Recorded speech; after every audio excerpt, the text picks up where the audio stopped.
Une astuce géniale avec du chou que tout le monde devrait connaître. J'ai commencé en faisant quelques trous au milieu de ce chou, puis j'ai mis 100 g de beurre dans ces trous.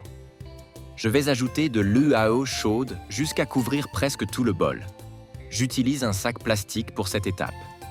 Maintenant, il suffit de fermer et de laisser reposer 10 minutes. Une fois le temps passé, je retire le sac plastique et je peux transférer le chou dans un autre récipient. Je coupe ce chou en deux, puis je le coupe en petits morceaux. Et avant que j'oublie, dis-moi de quelle ville tu nous regardes pour que je t'envoie un petit coucou spécial. Le coucou d'aujourd'hui va à Julien Moreau, de Marseille. Je suis trop contente que tu aimes nos recettes.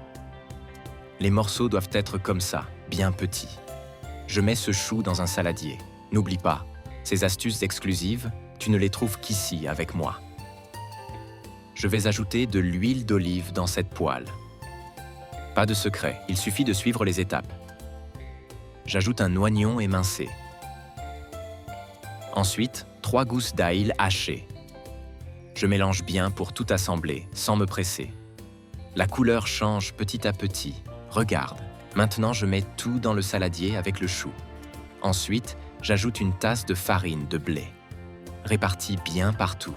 J'ajoute 1 cuillère à café de sel, 1 demi-cuillère à café de poivre noir, 1 cuillère à café de poivre de Calabre, et aussi 2 œufs. Je l'ai fait hier pour mes amis. Ils ont tellement aimé qu'ils n'arrêtaient pas de me demander de venir ici te l'apprendre.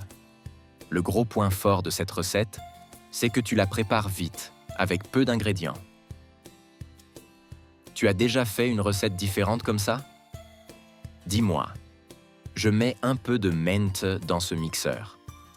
Ensuite, j'ajoute 2 cuillères à soupe de crème fraîche, 2 cuillères à soupe de mayonnaise, 2 cuillères à café d'ail en poudre, 2 cuillères à soupe de miel.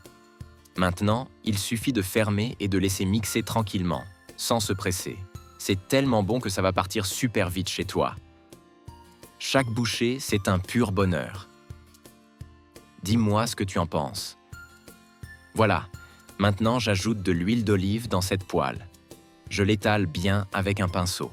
Ensuite, j'utilise 1 cuillère pour déposer quelques portions du chou à faire frire.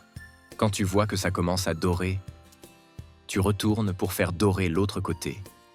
Je suis sûr que ça va devenir un classique chez toi. Impossible d'en faire qu'une seule fois.